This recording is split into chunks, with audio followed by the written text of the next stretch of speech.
মৌসুজ makeover and beauty hub থেকে আমি মৌসুমি। আজকে এসেছি দেবস্মিতাকে সাজাতে, ওর রিসেপশন আজকে। তো একটু জেনে নিই যে দেবস্মিতার আমার কাছে সেজে কেমন লাগলো। দেবস্মিতা কিছু বলো। খুব খুব ভালো লেগেছে। আমি একটা সাটল লুক চেয়েছিলাম, একদম লাইট, আমার সেই রকমই লুক দিয়েছেন, খুব ভালো লেগেছে আমার। আর আমার হেয়ার স্টাইলটাও খুব ভালো লেগেছে এবং শাড়ি ড্রেপিংটাও খুব ভালো লেগেছে। একটু হেয়ার স্টাইলটা একটু ঘুরে হালকা করে একটু পিছনে ঘুরে একটু দেখিয়ে, হ্যাঁ এবার সামনে ফিরে যায়, ওই দিক থেকে ঘুরে, হ্যাঁ হ্যাঁ হ্যাঁ।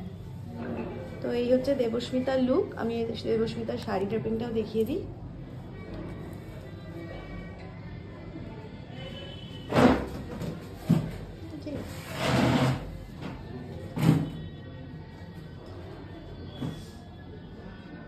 তো এরকমই রিসেপশন এবং ব্রাইডাল লুক পেতে হলে অবশ্যই আমাকে যোগাযোগ করতে পারেন মৌসুজ মেকওভার অ্যান্ড বিউটি হাবে।